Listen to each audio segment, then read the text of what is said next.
le projet pôle de croissance se propose effectivement donc de faire de cette zone-là un moteur de développement agricole. C'est pourquoi nous disons c'est un agropôle, c'est un pôle agricole.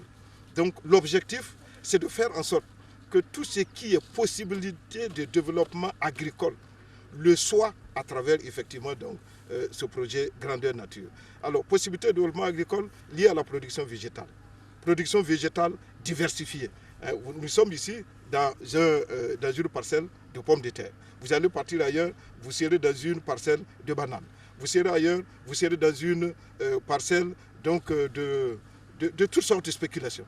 Voilà, il est possible à l'heure actuelle, effectivement, donc, de diversifier donc, la production. Et le pôle, son objectif, c'est non seulement diversifier, mais aussi augmenter justement donc, la productivité. Vous voyez, nous sommes actuellement, nous parlerons donc des organisations donc, de type familial, donc qui font entre 4 et 5 tonnes. Mais l'objectif, c'est de faire 7, 8, 9 tonnes qui correspondent au potentiel vraiment de production des spéculations.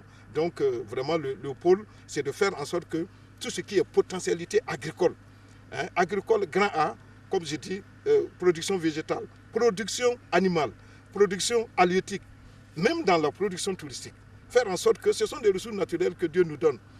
Nous avons besoin justement de revenus, nous avons besoin de développement économique et social, nous avons besoin d'emploi. Donc c'est ça que le pôle se propose donc de faire pour faire en sorte que ici, ça soit une zone de croissance accélérée.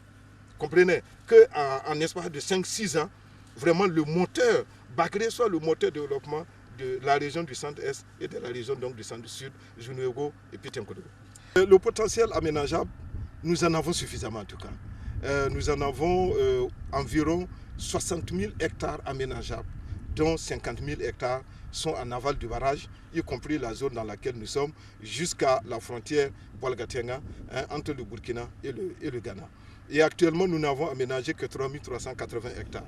Il y a suffisamment de terre, il y a suffisamment de la place. Il y a possibilité vraiment donc de contribuer significativement à lutter contre l'insécurité alimentaire si aujourd'hui on arrivait à aménager justement donc ces 60 000 hectares, quel que soit le type de spéculation. Imaginez-vous qu'on fait du riz à 6-7 tonnes par hectare, alors ça fait un boom donc, dans les besoins donc, du Burkina Faso en riz et surtout un apport significatif par rapport donc, à tout ce qu'on perd à travers donc, les importations. Le pôle doit gérer plusieurs pôles de développement. Comme je vous disais tantôt, nous avons le pôle agricole, le pôle animal, production animale, nous avons le pôle production halieutique, nous avons le pôle production touristique, nous avons beaucoup de pôles. Et l'objectif justement donc, du projet pôle de croissance, c'est justement de faire en sorte que tous les acteurs au niveau donc, de ce pôle-là tirent les bénéfices donc, de ce projet-là. Alors effectivement, il y a un village de pêcheurs, il y a d'autres aussi qui sont vers Zangoula. Nous allons dire à tous ces pêcheurs-là, c'est une question d'organisation. Déjà, même dès demain, nous avons une réunion avec l'ensemble des organisations de base. Et les producteurs au niveau de Bagré, ces organisations au total, au nombre de 75. Et nous comptons les aider pour que ces organisations, effectivement, s'organisent pour créer une structure fêtière. Et pourquoi? Parce qu'il faut que ces organisations participent à la nouvelle MOB restructurée à travers son conseil d'administration. Donc c'est eux qui feront leur avenir, ce n'est pas nous.